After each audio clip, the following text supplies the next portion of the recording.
자, 우리 오늘 말씀 이제 십계명 1계명입니다. 이제 시작합니다. 한번 말씀을 같이 보겠습니다. 우리 출애굽기 20장 3절 말씀, 다 외우셨을 수도 있고 한 절 말씀인데 20장 3절 말씀. PPT가 있네요. 네. 다 찾으셨어요? 네, 한 목소리로 큰 소리로 한번 선포하듯이 읽어보겠습니다. 자, 시작. 너는 나 외에는 다른 신들을 내게 두지 말라. 한 번 더 읽겠습니다. 시작. 너는 나 외에는 다른 신들을 내게 두지 말라. 아멘. 혹시 이런 경험 있으세요? 누구랑 둘이 막 중요한 대화를 나누고 있는데 옆에서 갑자기 느닷없이 어떤 사람이 쑥 끼어들어가지고 막 말 걸고 말을 툭 끊을 때 그런 경우 있으시죠? 주로 끊으세요? 당하세요? 예. 있어요, 그죠? 기분 어떠세요? 그죠? 그래요. 마음으로 다 지금 쌍욕을 하셨어요, 그죠? 그래요. 좋지 않습니다, 그죠? 좋지 않습니다. 뭐 이 정도는 좀 괜찮은데 혹시 사랑하는 연인과 데이트를 하는데 친구가 눈치 없이 끼어들었다. 혹시 그런 경험 있습니까? 아니면 그 끼어든 친구든가. 저는 그 끼어든 친구였어요. 눈치 없이 그 사이로 끼어들어갔던 친구. 자, 예전에 고등학교 2학년 때였습니다. 고등학교 2학년 때 제 친구가 교회 후배하고 이렇게 따끈따끈 달달한 사이로 지금 이렇게 발전하고 있을 때였습니다. 한창 좋을 때였겠죠. 근데 늘 같이 보던 친구들이었기 때문에 설마 상상조차 못했죠. 그래가지고 이렇게 그 친구하고 이렇게 후배가 둘이 있는데 여느 때와 같이 또 그 가운데 껴들어가지고 또 열심히 시고니처럼 조잘조잘대면서 이렇게 또 막 얘기를 걸었어요. 나중에 알았어요. 그때 저 때려 죽이고 싶었다고. 너무 서운했다고 그런 말을 들었습니다. 오늘 우리가 함께 나눌 이 십계명 1계명이요, 바로 이 하나님과 나 사이에 끼어들기 문제를 다루는 겁니다. 하나님과 나 사이에 끼어들기 문제. 오늘 이 1계명은 단순히 그 10개의 계명 중에서 하나가 아니에요. 1계명은 십계명 전체를 대표하는 가장 중요한 계명입니다. 나아가서 이 1계명은 성경 66권 전체를 한 문장의 부정명령문, 뭐뭐 하지 마라 이런 식으로 부정형의 명령문으로 말할 때 딱 요 십계명 1계명으로 정리할 수 있습니다. 나 외에 다른 신들을 내게 두지 마라. 그렇기 때문에 오늘 우리 시간 잘 듣고 이 말씀이 우리에게 와닿아야 돼요. 왜냐하면 이 십계명이야말로 1계명이야말로 우리 성도가 신앙생활할 때 지켜야 할 바로 첫 단추에 해당되기 때문입니다. 그래서 특별한 계명이기 때문에 더욱 귀 기울여 들으시길 바랍니다. 우리 옆에 분들에게 다시 한번 축복합시다. 첫 단추 잘 끼웁시다. 또 다른 분에게 이렇게 또 얘기하시는 거예요. 끼어들게 한 것들 모두 제거합시다. 좋습니다. 조금 어둑어둑해지니까 주님께서 잠의 은혜를 주시는 건 아니죠? 우리는 원래 하나님만 사랑해야 하는 존재로 지음받았습니다. 그 태초의 인간이었던 아담과 하와가 그렇게 지음받았지요. 우리 요즘 창세기 하니까 잘 연결될 거예요. 그런데 최초의 인간이 선악과를 따먹고 죄를 짓는 그 순간에 어떻게 됐느냐? 하나님과 우리의 사랑이 금이 쫙 가버린 거예요. 하나님과 인간의 사랑 사이에 죄가 끼어 들어왔어요. 그리고 그 사이에 온갖 불순물들이 생겨나기 시작했습니다. 제가 종종 인용하는 말이긴 한데 위대한 신앙인이자 철학자이자 과학자였던 파스칼은 그의 명저인 빵세에서 이렇게 말했습니다. 모든 사람에게는 오직 하나님만이 채울 수 있는 하나님이 만드신 공간이 있다. 하나님이 만드신 공간, 하나님으로만 채워지는 공간이 있다. 그런데 인간들이 죄를 짓게 되자 이 하나님으로만 채워져야 될 이 공간에 자꾸 다른 걸 채우기 시작한 겁니다. 이게 바로 우상숭배입니다. 그러면 이 하나님이 거하실 공간에 인간들이 무엇을 채웠을까요? 처음에는 하나님이 만들었던 피조물들을 주로 채웠어요. 그래서 하나님이 만드신 태양, 달, 나무, 짐승들 이거 다 아시죠? 우리 막 별 햇님 달림하면서 막 이렇게 정화수 떠놓고 막 빌잖아요. 그죠? 그다음 나무에다 빌고 뭐 돌에다 빌고 그랬잖아요. 그렇게 하면서 신들이 생긴 거예요. 그래서 인도에는 무려 신이 3억 3천의 신들이 있다고 합니다. 그리고 일본만 해도 신들이 800만의 신들이 있다고 그래요. 제가 듣기로는 안중근 의사도 일본에서는 신이라고 합니다. 아주 웃기는 민족이죠. 그럼 대체 왜 인간은 이렇게 피조물들을 신으로 만들까요? 여러 가지 이유가 있겠지만 근본적인 원인은 의지할 대상을 찾는 겁니다. 의지할 대상. 피조물인 인간은 본능적으로 어려움을 만나잖아요. 위기를 만나면 불안해하고 두려워합니다. 그래서 이 불안과 두려움을 해소해 줄 만한 어떤 대상을 찾게 돼요. 의지할 대상을 찾는 것이죠. 그런데 이 의지할 대상이 바로 하나님으로 채워져야 될 그곳에 하나님이 아닌 다른 것들이 이제 채워지게 되면 우상이 되는 거예요. 의지할 대상은 바로 하나님으로 채워지는 그 영적인 공간에 자리하고 있거든요. 그러니까 사람들이 하나님을 모르니까 그 공간에 자기가 의지하게 되는 그 공간 안에 피조물을 집어넣고 이제 그것을 하나님처럼 떠받들기 시작한 겁니다. 이렇게 인간 손으로 만들어진 신은 이내 인간에게 행복을 줄 수 있는 전능자로 갑자기 올라가요. 근데 굉장히 재밌는 건 뭐냐? 그렇게 전능자로 만들어 놓은 신을 이제는 인간이 조종합니다. 소위 나한테 세상의 복과 심리적인 안정을 주기 위한 신이 돼야 되는 거예요. 철저히 나를 위해 존재하는 신이 되어야 하는 겁니다. 그래서 우리가 뭐 점치러 가거나 성황당 가는 모든 것들이 다 뭡니까? 다 내 중심입니다. 철저히 내게 복이 와야 돼요. 그러기 위해 존재하는 신인 겁니다. 만들어진 신에게 절하고 비는 행위는 다 뭐냐? 마치 알라딘의 그 요정을 불러내기 위해서 램프를 막 비비는 것과 똑같은 행동입니다. 이런 점에서 하나님을 모르는 사람들에게는 하나님이 계셔야 할 자리에 하나님이 아닌 그 짝퉁 하나님 같은 것들을 집어넣는 것이 돼요. 그런데 문제는 하나님을 믿는 사람들조차도 우리들조차도 하나님과 사람 사이에 이렇게 만들어진 신들을 끼어들게 해서 우상을 숭배하고 있다는 겁니다. 이게 어제 오늘 일이 아니고 이 십계명이 기록될 때도 그랬어요. 모세가 살던 시대도 그랬습니다. 하나님께서 이스라엘 백성에게 지금 너는 나 외에 다른 신들을 내게 두지 말라라고 말을 했다는 전제가 뭡니까? 뭐가 걱정돼서예요? 지금 이스라엘 백성이 하나님만 섬기고 있다 아니다? 아니다. 이스라엘 백성들이 하나님 외에 다른 신들을 이미 섬기고 있고 계속해서 섬길 위험성이 너무도 많았기 때문입니다. 지금 이스라엘 백성들이 광야로 나와서 3개월 후에 이제 시내산에서 십계명을 받습니다. 그러니까 3개월 전까지는 어디에 살았느냐? 애굽, 이집트에 살았던 거예요. 그 이집트에서 몇 년 살았을까요? 무려 400년 동안 살았습니다. 400년 동안 이집트에 살았다고요. 40년이 아니고 400년 동안. 만약에 여러분의 후손들이 또는 여러분이 미국이나 중국에 가서 40년을 산다면 어떻게 될 것 같습니까? 당대에는 그래도 좀 한국 사람의 정체성이 있겠지만 내 자녀와 내 자녀의 자녀 2세, 3세는 한국인의 정체성이 강하겠습니까? 옅어지겠습니까? 당연히 옅어지지요. 한국말 잘 못합니다. 이렇게 섞여서 말하기 시작해요. 제가 봤어요, 그런 친구들을. 심지어 어릴 때 간 친구들은 이 언어가 이제 막 이렇게 꼬이더라고요.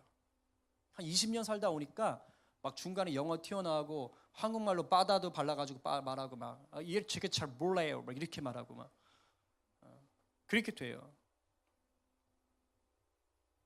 영어나 중국어가 한국말보다 더 편해지는 것이죠. 김치보다 치즈가 더 입에 맞고 빈대떡보다 햄버거가 더 맛있는 거예요. 4, 50년만 살아도 이렇게 되는데 400년을 살았다면 어떻게 될 것 같아요? 모양만 한국인이지 그냥 미국인, 중국인이 되는 겁니다. 모양만 이스라엘 히브리인이지 그냥 애굽 백성이 되어버리는 거예요. 지금 이스라엘 백성들은 이집트 문화에 완전히 젖는 정도가 아니라 쩔어버렸어요. 이집트는 태양신 라, 파라오 할 때 라 신을 비롯해서 다양한 신들을 섬기던 나라였습니다. 그리고 신들을 또 다양한 짐승 모양으로도 만들었어요. 스핑크스 같은 거 아시잖아요. 당연히 이스라엘 백성들도 하나님 외에 온갖 신들을 접했습니다. 그러니 문제죠. 그리고 이제 광야로 나왔어요. 그리고 이제 가게 되는 그 약속의 땅 가나안은 어떻습니까? 가나안에는 하나님이 계시지 않아요. 물론 하나님 천재 계신데 가나안 민족들은 하나님을 섬기지 않는다는 말입니다. 그 땅 역시 바알 신을 비롯해 가지고 온갖 신들이, 이방 신들이, 우상들이 가득한 땅이었습니다. 이런 상황이기 때문에 이스라엘 백성들이 아무런 준비 없이 그냥 덜컥 가나안 땅으로 들어가면 어떻게 될까요? 엉망되는 거예요. 애굽에서 건져주신 하나님을 아주 보기 좋게 배신하게 될 건 뻔한 일이었습니다. 자신을 사랑한 배우자를 아주 보란듯이 발로 뻥 차버리고 바람을 피울 게 뻔한 상황이었어요. 그랬기 때문에 나 외에 다른 신을 너에게 있게 하지 마라, 내게 있게 하지 마라 라는 말은 추상적으로 말하신 게 아닙니다. 아주 구체적이고 긴박한 상황 속에서 하나님이 이 히브리 민족에게 말씀하신 거예요. 마치 비유한다면 이런 겁니다. 이제 막 중독 재활 치료를 받기 시작한 알코올 중독자에게 더 이상 술 마시면 안 됩니다 라고 강조 또 강조하고 있는 것과 똑같은 거예요. 여기서 너는 나 외에라는 말은 달리 말하면 원어적으로는 너와 내 앞에 이 뜻이에요. 즉 너와 나 사이에 이 뜻입니다. 그러니까 하나님은 지금 너와 나 사이에 그 어떠한 우상도 끼어들면 안 된다라고 말씀하시는 거예요. 왜 하나님이 이렇게 말씀하시는가? 달리 말하면 왜 하나님만 사랑하라고 말씀하시는가? 그게 우리 지난번 보았던 십계명 서론에 해당하는 20장 2절 말씀에 나오는 겁니다. 우리 한번 같이 읽어보겠습니다. 시작. 나는 너를 애굽 땅 종되었던 집에서 인도하여 낸 내 하나님 여호와니라. 아멘. 우리가 하나님만 사랑해야 하는 이유는 하나님이 노예로 살던 우리를 건져주시고 책임져 주시기 때문이에요. 이걸 신약적으로 말하면 이겁니다. 죄에서 붙잡혀 살던 우리를 예수님이 십자가의 사랑으로 건져주시고 영생을 얻게 해주셨기 때문이라 이겁니다. 그럼 대체 왜 우리를 이 마귀의 종에서 죄에서 건져주셨는가? 답은 하나예요. 우리와 깊은 사랑의 교제를 나누기 위해서입니다. 제가 그렇게 친밀함을 얘기하는 이유도 바로 이 이유 때문에 그래요. 오늘 2절 후반부에서 나는 내 하나님 여호와니라, 내 하나님 여호와니라 라고 할 때 이 말이 뭐냐? 바로 너와 친밀함을 누리기 원한다 이 말이에요. 이걸 쉽게 말하면 이런 겁니다. 내가 너랑 결혼한 신랑인 최진철이야 이 말하고 똑같습니다. 아셨어요? 내가 바로 네 신랑이라고, 최진철이라고. 그러니까 내가 너를 평생 사랑하고 책임질게 이렇게 얘기하는 것과 똑같은 거예요. 지금 하나님께서. 그러니 염려하지 말고 나만 바라봐라, 나만 사랑해라 이런 의미로 얘기하는 겁니다. 실제로 이사야 선지자는 하나님과 우리의 관계를 부부 관계로 설명했어요. 이사야 54장 5절 말씀 같이 한번 읽어보겠습니다. 시작. 이는 너를 지으신 이가 내 남편이시라. 그의 이름은 만군의 여호와이시며 내 구속자는 이스라엘의 거룩한 자니라. 너를 지으시니까 하나님이 내 남편이시라. 이렇듯 하나님께서는 목적을 가지고 우리를 죄에서 건져주신 겁니다. 하나님과 우리가 마치 부부 관계처럼 깊은 사랑의 사귐을 갖고자 하신 거예요. 사실은 이것이 이 세상을 창조하시고 우리 사람을 지으신 목적이기도 합니다. 그렇기 때문에 이 지으신 목적대로 하나님과 온전한 사귐의 관계가 될 때만 비로소 우리가 뭘 느끼는 거예요? 인생의 참 기쁨과 참 의미를 느끼게 되는 겁니다. 요한일서 1장 3절 말씀을 우리 현대어 성경 버전으로 한번 읽어보겠습니다. 우리 큰 소리로 시작.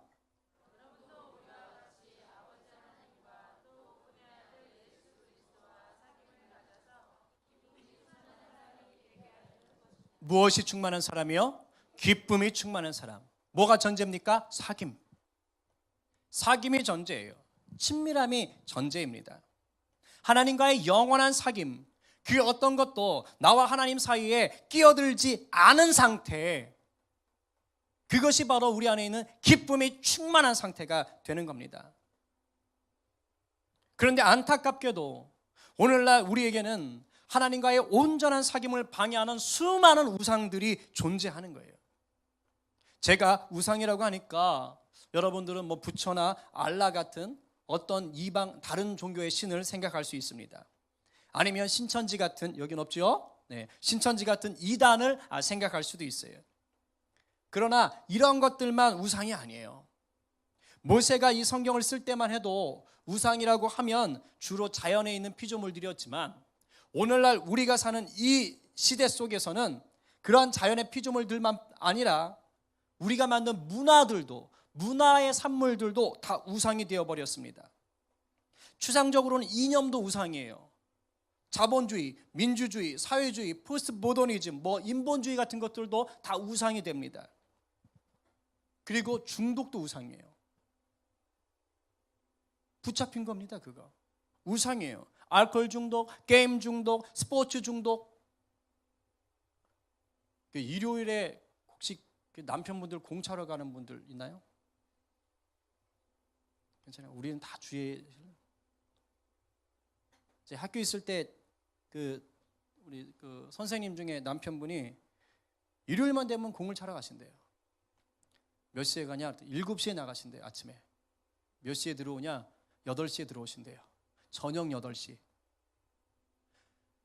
계속 공만 찬대요. 그 힘이 어디에서 나오는지. 일종의 중독입니다. 스포츠 중독이에요. 쇼핑 중독, 성 중독, 다 우상에게 사로잡힌 겁니다.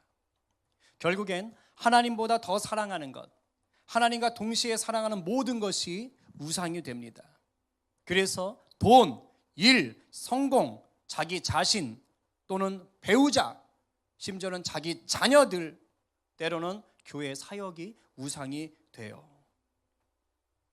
그리고 더 비극적인 건 뭔지 아세요? 내가 하나님을 찾긴 찾습니다. 하나님을 찾는데 이 하나님이 창조주 하나님, 만군의 하나님이 아니라 알라딘의 램프의 지니와 같은 신으로 전락해버린 나를 위해 존재하는 하나님이 되기도 해요. 이거 우상입니다. 진짜 하나님 섬기는 거 아니에요. 무엇보다 오늘날 우리가 사는 이 세상에서 가장 강력한 우상은요, 돈입니다. 이거 여러분 부인하시면 안 돼요. 인정하시고 대비하셔야 돼요.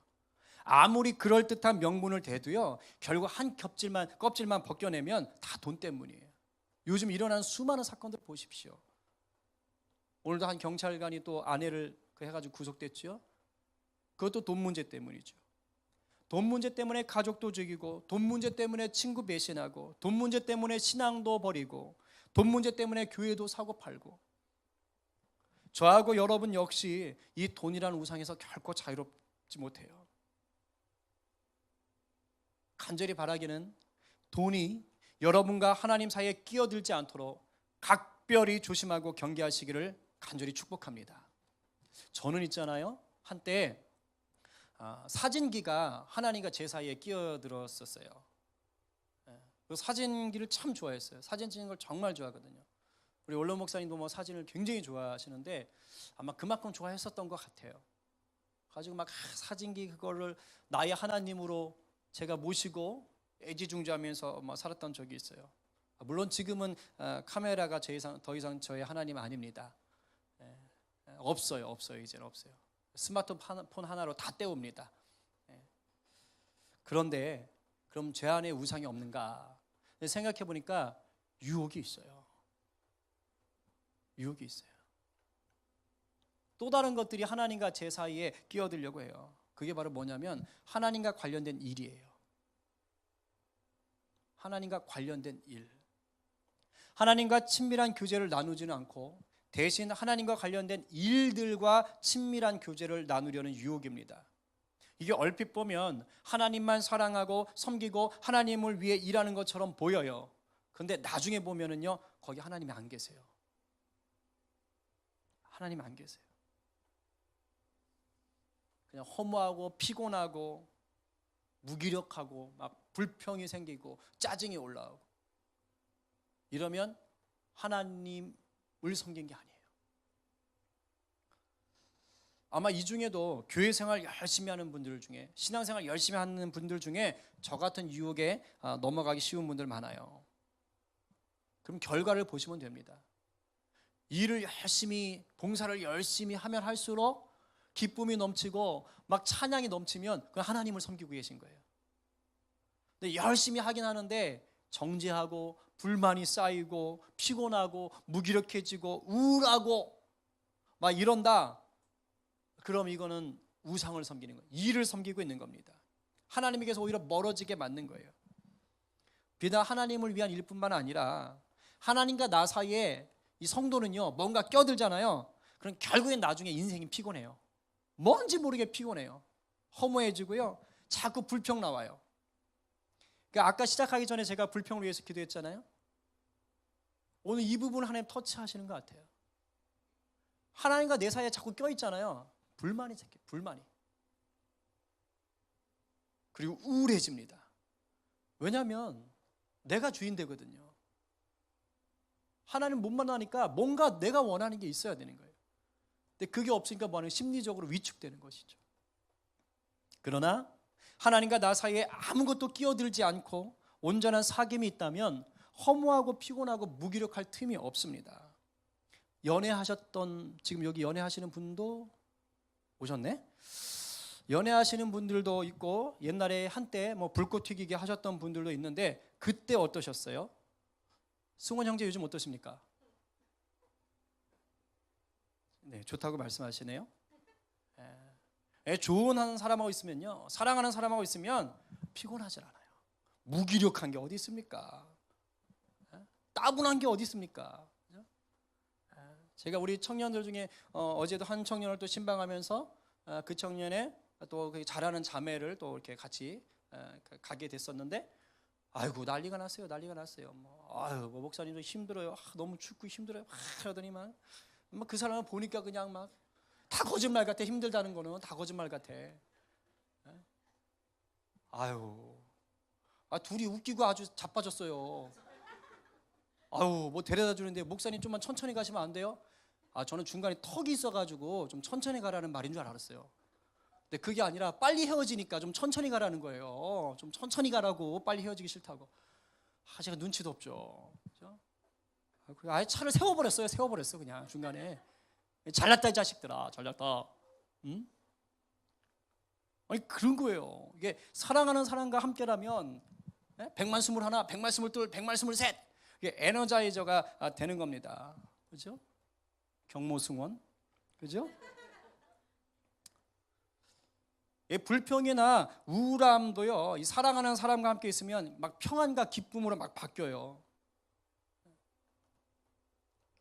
이곳에 있는 모든 부부들은 그러한 은혜가 있는 줄로 믿습니다. 아멘이 왜 이렇게 작지? 그런 줄로 믿습니다. 아멘. 아멘.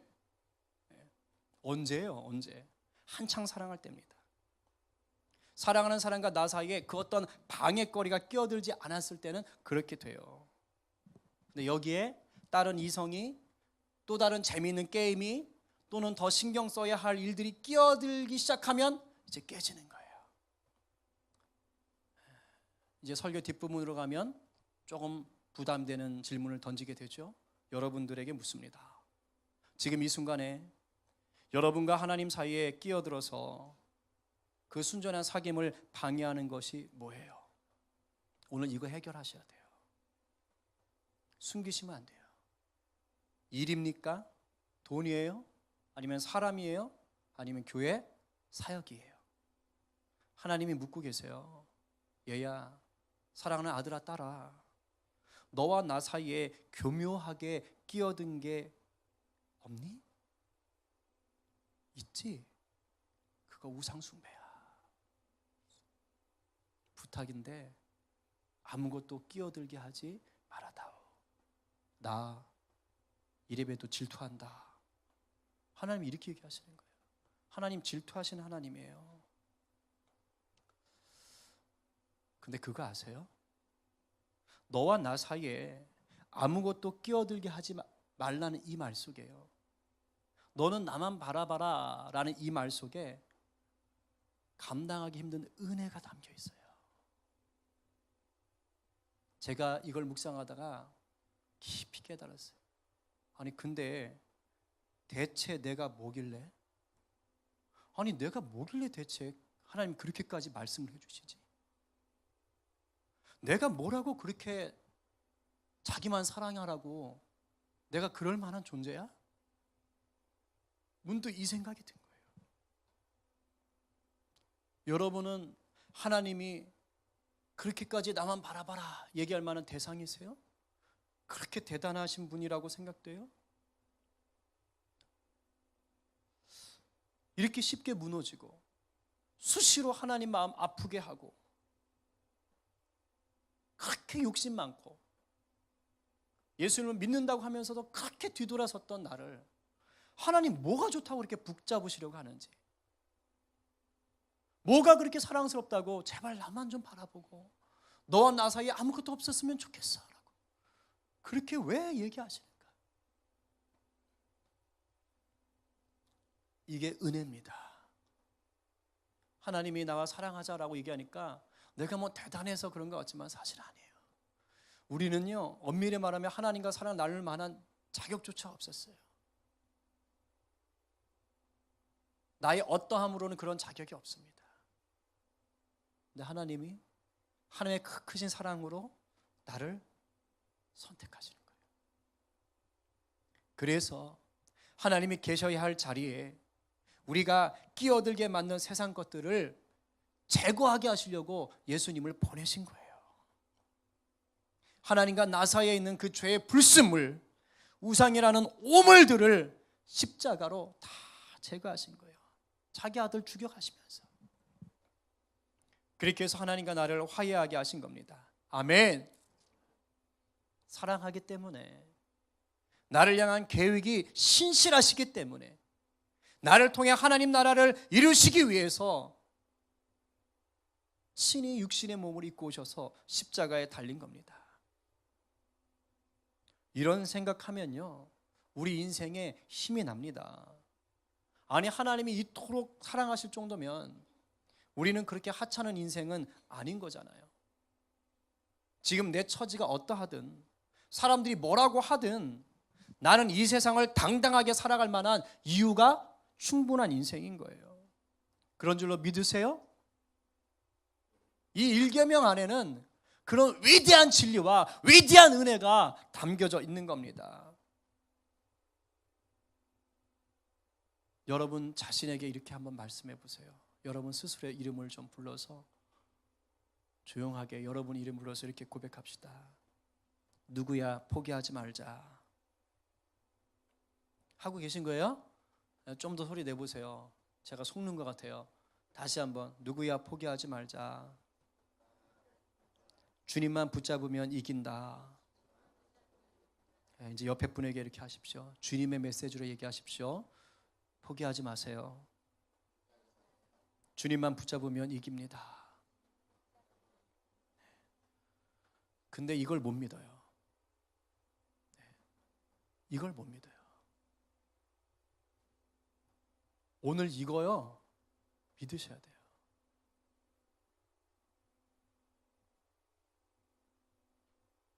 제가 여러분들을 위해서 새벽마다 기도할 때 제 마음을 아프게 하는 게 뭔지 아세요? 일계명을 못 지키세요.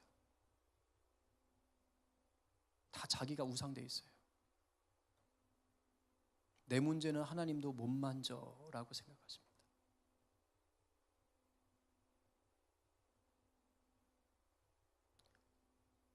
나를 힘들게 하는 이 여건들 머리로는 알아요. 그러나 인정하지 않아요.